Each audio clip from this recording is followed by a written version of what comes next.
Okay, so guys, today we're talking about text features, and a text feature is something that helps us understand the text better. So yesterday we talked about different kinds of text that you could have in a book, in the book that you're writing, in books that you're reading. Some of those things you came up with were poems, you could have paragraphs, descriptions of things in those, quizzes. Okay, there were lots of items that you came up with that you could use for a text piece. A story, jokes, all of those are text.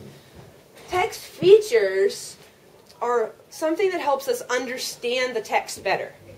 Okay? So that's the first thing a text feature does. If it helps us understand the text better, it helps us organize the text and our ideas. Okay? It helps us organize what we want to say. And it also helps get us interested in what we're reading. Okay? So if you write a book, you want people to read it. I'm assuming. Okay? If you write a book, you want people to be interested. You don't want to just write a few words across the page and hope that it all works out okay and somebody wants to read it. Okay? You want to make your page look interesting. So that's where text features come into play.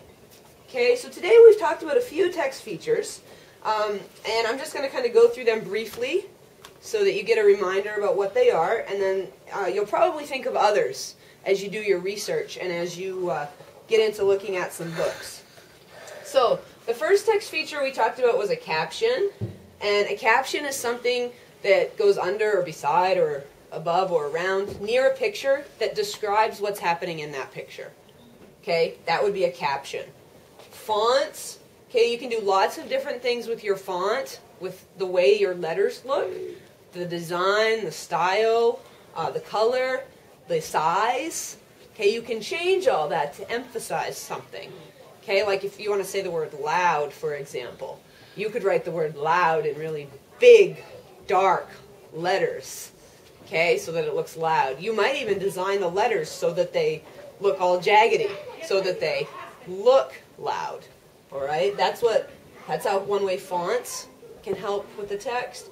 Sidebars, usually a section just down the side of the page that contains some information or something about what you're trying to say about your text. Labels, these are just what they sound like. Sometimes it's just one word, or sometimes it's an arrow with a word and a little bit of information about a picture, okay, or about a map, or about a graphic, or about a diagram, okay?